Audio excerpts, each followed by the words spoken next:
오늘 우리에게 주시는 하나님의 말씀은 사도행전 11장 19절에서 24절 말씀입니다. 때에 스데반의 일로 일어난 환난을 인하여 흩어진 자들이 베니게와 구브로와 안디옥까지 이르러 도를 유대인에게만 전하는데, 그 중에 구브로와 구레네 몇 사람이 안디옥에 이르러 헬라인에게도 말하여 주 예수를 전파하니, 주의 손이 그들과 함께 하심에 수다한 사람이 믿고 주께 돌아오더라.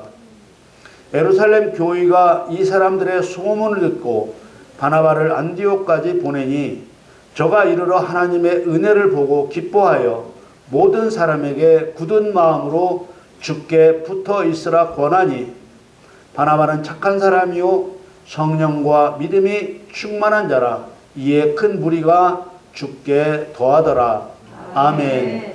2026년 5월 3일 주일 예배, 저와 여러분에게 주시는 하나님의 말씀은 사도행전 11장 19절에서 24절 말씀으로 성령이 함께 하시는 증거를 놓치지 말라, 이러한 주제로 말씀을 증거하겠습니다. 사랑하는 성도 여러분, 성경을 자세히 살피다 보면 하나의 사건이나 주제를 두고 서로 반대되는 것처럼 기록된 말씀들을 보게 됩니다.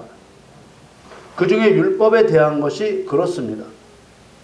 율법을 지켜야 하는지 안 지켜도 되는지 서로 반대되는 것 같은 말씀이 있습니다. 에베소서 2장 15절에 원수 된 것 곧 의문에 속한 계명의 율법을 자기 육체로 폐하셨으니 이는 이 둘로 자기의 안에서 한 새 사람을 지어 화평하게 하시고, 이렇게 기록되어 있습니다. 그리고 로마서 말씀을 보시죠.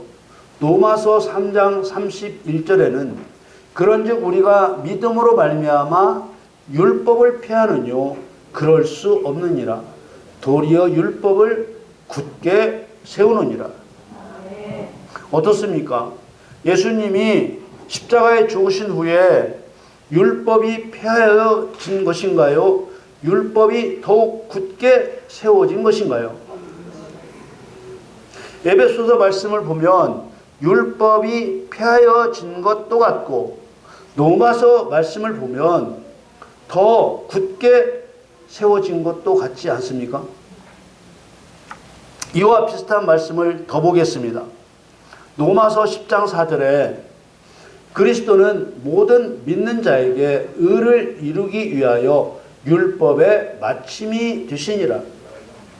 또 갈라디아서 5장 4절에는 율법 안에서 의롭다 함을 얻으려 하는 너희는 그리스도에게서 끊어지고 은혜에서 떨어진 자로다. 이 두 말씀을 보면 율법은 더 이상 필요 없게 보이지 않습니까? 그런데 이 말씀들도 보겠습니다. 로마서 2장 13절에 하나님 앞에서는 율법을 듣는 자가 의인이 아니요 오직 율법을 행하는 자라야 의롭다 하심을 얻으리니, 또 갈라디아서 3장 10절에는 무릇 율법 행위에 속한 자들은 저주 아래에 있나니 기록된 바 누구든지 율법책에 기록된 대로 온갖 일을 항상 행하지 아니하는 자는 저주 아래에 있는 자라 하였습니다. 또 예수님께서 마태복음 5장 17절에 내가 율법이나 선지자나 폐하러 온 줄로 생각지 말라. 폐하러 온 것이 아니요 완전케 하려 함이로라. 이렇게 말씀하셨는데 여러분 생각은 어떻습니까? 여러분들이 들어보셨겠지만 어떤 설교자는 율법이 폐하여졌으니 더 이상 율법에 얽매일 필요도 없고 지킬 필요도 없다고 말합니다. 그런데 또 어떤 설교자는 무슨 이야기냐? 율법을 행하는 자라야 의롭다 하신다는 말씀이 있지 않느냐? 하나님의 온전하신 뜻을 깨닫지 못하고 그리스도인이 뭐하는 사람인 줄 깨닫지 못한 사람은 율법은 폐하여졌다고 하든지 아니면 율법을 지켜야 한다고 하든지 둘 중 한 가지만을 주장하게 됩니다. 그러나 어느 쪽이든 성경이 틀릴 수는 없습니다. 하나님의 경륜, 하나님의 계획이 무엇인지 알고 성령이 함께 하시는 사람이 되어 죄, 곧 잘못이 무엇이고 의, 곧 옳음이 무엇이고 마귀의 죄를 드러내 형벌을 주는 심판이 무엇인지 알게 되면 율법에 대한 두 방향의 의미를 알게 됩니다. 두 방향의 의미란 앞에서 말씀들을 본 것처럼 예수님의 십자가 죽음으로 율법이 폐지되었다거나 반대로 더 굳게 지켜야 한다는 서로 다른 것 같으나 둘 다 맞다는 뜻을 말합니다. 그런데 성령의 사람이 되지 않으면 두 방향의 뜻을 알지 못합니다. 율법이 폐하여졌다는 것과 율법을 굳게 한다는 것이 무엇을 뜻하는지 예를 하나 들어드리겠습니다. 출애굽기 20장 3절에 너는 나 외에는 다른 신들을 내게 있게 말지니라. 이 계명은 앞에서 본 에베소서 2장 15절에 나오는 법조문으로 된 계명의 율법입니다. 이 계명의 율법이 이 법을 지키지 않고 다른 신을 믿고 있는 사람에게는 그 사람이 죄인이라는 것을 드러내는 율법입니다. 그런데 다른 신을 두고 있는 자를 심판하는 재판관에게는 죄인의 죄가 무엇인지 드러내고 형벌을 주는 심판의 율법입니다. 그래서 죽이기로 작정된 사탄에게의 율법은 죄를 더 선명하게 드러냅니다. 그러나 사탄을 심판할 의로운 성도로 세워질 사람에게는 예수님께로 인도하는 인도자가 됩니다. 살리실 사람에게는 예수님을 믿는다는 그 고백 하나 들으시고 사형을 정한 율법의 형벌을 예수님이 십자가로 대신 받아주신 것입니다. 이것을 성경은 율법을 폐하셨다고 표현했습니다. 이 폐하였다는 말은 율법 자체가 없어졌다는 말이 아니라 예수님이 믿는 자의 형벌을 받으셨기에 그 사람에게는 그 율법이 미치지 않는다는 뜻입니다. 같은 율법이지만 사탄에게는 사망의 형벌을 피할 수 없는 율법이 되고 믿는 자에게는 믿기 전까지는 죽음의 율법이었으나 예수님을 믿는 자에게는 예수님 구원의 은혜를 입는 통로가 되는 것입니다. 그래서 골로새서 2장 13절에서 15절 말씀에 또 너희의 범죄와 육체의 무할례로 죽었던 너희를 하나님이 그와 함께 살리시고 우리에게 모든 죄를 사하시고 우리를 거스리고 우리를 대적하는 의문에 쓴 증서를 도말하시고 제하여 버리사 십자가에 못 박으시고 정사와 권세를 벗어버려 밝히 드러내시고 십자가로 승리하셨느니라. 아멘. 다른 신을 두어서는 안 된다는 율법이 없었다면 죄, 곧 잘못이 무엇인지 의, 옳은 것이 무엇인지 알 수 없습니다. 예수님께서는 하나님과 구원받을 죄인을 갈라놓은 막힌 담을 허물고 계명의 율법을 자기 육체로 폐하셨습니다. 예수님께서 십자가에 죽어 죄인의 죄를 용서받게 하신 것은 예수 그리스도와 함께 같은 성령 안에서 아버지께 나아감을 얻게 한 것입니다. 출애굽기에 보면 무교절에 하나님 앞에 나아갈 때 빈손으로 내 앞에 나오지 말라고 하셨는데 이것은 돈을 말하는 것이 아닙니다. 구원받은 백성이 하나님 앞에 가지고 나가야 할 것은 성령을 의지하여 사탄을 멸한 증거를 가지고 나가야 하는 것입니다. 믿음으로 구원받은 우리는 앞에서 율법에 대해 살펴본 대로 같은 율법으로 귀신을 쫓아내 사탄을 심판하고 같은 율법으로 예수 그리스도를 믿어야 생명을 얻는다는 복음으로 알려주어 사탄에게 억압된 죄인을 구원해야 합니다. 사탄 심판과 죄인 구원은 구원받은 사람이라면 누구나 해야 할 일입니다.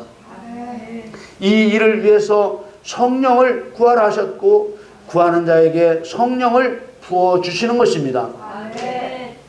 오늘 우리에게 주신 사도행전 말씀 중에서 주의 손이 그들과 함께 하셨다는 말씀과 또 하나님의 은혜를 보고 기뻐했다는 말씀과 또 주께 붙어 있으라는 말씀들이 어떤 의미인지 나누려고 합니다. 그리고 이 말씀을 나누기 전에 앞에서 율법에 관한 것을 살펴본 이유는 구원받은 성도가 왜 사도행전에 나오는 일들을 해야만 하는지 살펴본 것입니다. 예수님 부활 승천하시고 성령이 임하신 때로부터 지금까지 기독교에서 가장 잘못된 사상은 구원받았다는 것이 곧 천국에 간다는 말로 믿고 있는 것입니다. 그러나 예수님이 말씀하신 것처럼 물과 성령으로 나지 않으면 하나님 나라에 들어갈 수 없는 것입니다. 또한 그리스도의 영이 없으면 그리스도의 사람이 아닙니다. 그리스도의 영이 없으면 성령으로 나지 않은 사람입니다. 그리스도의 사람이 아닌데 어떻게 천국에 들어갑니까? 고린도전서 2장 14절에 육에 속한 사람은 하나님의 성령의 일을 받지 아니하나니 저희에게는 미련하게 보이며 또 깨닫지도 못하나니 이런 일은 영적으로야 분변함이니라. 성령을 받은 사람은 예수님을 따라서 성령의 일을 하게 되어 있습니다. 성령의 사람은 성령이 함께 하시면서 영의 일들을 알게 하시기 때문에 성도를 죽이려 하는 귀신을 쫓아내 사탄은 심판하고 죄인은 구원하여 하나님이 유일한 신이심을 나타내는 것입니다. 스데반 집사가 유대인들에게 너희가 그리스도이신 예수님을 죽였다고 책망하는 설교를 하자 스데반 집사를 돌로 쳐 죽였습니다. 이 일로 인해 예루살렘에 큰 핍박이 일어났고 성도들이 나라를 떠나 뿔뿔이 흩어졌습니다. 이렇게 다른 나라로 흩어진 성도들이 하나님 말씀을 그곳에 사는 유대인들에게만 전했습니다. 그렇게 전파하던 중에 더 먼 안디옥까지 가서 예수를 전파했습니다. 사도행전 11장 20절 21절에 그 중에 구브로와 구레네 몇 사람이 안디옥에 이르러 헬라인에게도 말하여 주 예수를 전파하니 주의 손이 그들과 함께 하심에 수단 사람이 믿고 주께 돌아오더라. 주의 손은 예수 그리스도의 능력을 말합니다. 예수 그리스도의 능력은 성령의 능력입니다. 성령의 능력이 말씀을 전파하는 성도들과 함께 하신 것입니다. 고향의 핍박을 피하여 타국에 갔는데 거기서도 복음을 전한 것입니다. 이것이 성령이 함께 하시는 증거입니다. 성령이 함께 하시는 결과로 많은 사람이 예수를 믿게 되고 주께 돌아왔습니다. 성도가 예수를 전하고 있다면 성령이 함께 하시는 사람입니다. 성도가 사람에게 예수님을 소개하고 있다면 그는 성령의 사람입니다. 예수님을 소개하고 있지 않다면 성령이 함께 하시지 않거나 스스로 성령을 버려서 성령이 떠난 사람입니다. 영의 사람은 영의 일을 하게 되어 있습니다. 우리가 이것을 놓치면 안 되는 이유는 영의 일은 내가 성령의 사람으로 천국 갈 사람인지 육의 사람으로 지옥 갈 사람인지 나타내는 표시이기 때문입니다. 저와 여러분에게 주의 손이 함께 하시기를 축원합니다. 성령의 능력으로 예수님을 소개하시기를 축원합니다. 여러분이 성령이 함께 하시는 살아있는 사람으로 인정받기를 축원합니다. 예루살렘 교회가 복음 전하는 사람의 소문을 듣고 바나바를 안디옥에 보냈습니다. 바나바는 유능한 설교자였고 이방인에게 복음을 전하는 전도자였습니다. 바나바는 사도들이 세운 사역자였습니다. 오늘 본문 24절에 보면 바나바는 착한 사람이요 성령과 믿음이 충만한 자라 이에 큰 무리가 죽게 도하더라. 이렇게 말씀하고 있습니다. 착한 사람이란 아가도스, 하나님과 관계가 좋은 사람이란 뜻입니다. 바나바는 성령과 믿음이 충만한 자였습니다. 성령이 충만한 사람이란 항상 성령이 함께 하시는 사람입니다. 성령이 함께 하시는 사람은 영의 일을 행하는 사람입니다. 우리가 행할 영의 일은 성령이 함께 하셔야만 할 수 있는 사탄 심판과 죄인을 구원하는 일입니다. 예수님이 행하신 대로 귀신을 쫓아내 사탄을 심판해야 합니다. 예수님이 행하신 대로 복음을 전파하여 죄인을 구원해야 합니다. 이게 성도가 해야 할 영의 일입니다. 안디옥에 간 바나바가 하나님 은혜를 보고 기뻐했습니다. 바나바가 본 은혜는 성도들이 복음을 전하는 모습과 그 복음을 듣고 예수 믿는 것을 본 것이었습니다. 바나바가 성령이 함께 하실 때만 나타나는 현상을 본 것입니다. 그리고 복음을 전하는 사람이나 복음을 듣고 예수를 믿게 된 사람들에게 굳은 마음으로 주께 붙어 있으라 권했습니다. 굳은 마음은 결심을 말합니다. 굳은 마음의 반대는 흔들리는 마음, 의심하는 마음입니다. 우리도 믿음의 마음이 흔들리지 않게 결심하고 기도해야 합니다. 주께 붙어 있다는 것은 포도나무에 붙어 있는 가지와 같습니다. 믿음을 지키고 성령을 의지하고 성령의 능력을 공급받고 예수님 본을 따라 영의 일을 행하는 것입니다. 여러분 모두 영의 일을 행할 때 성령께서 함께 하시는 증거를 놓치지 말고 성령의 능력으로 끝까지 승리하시기를 예수님의 이름으로 축원합니다.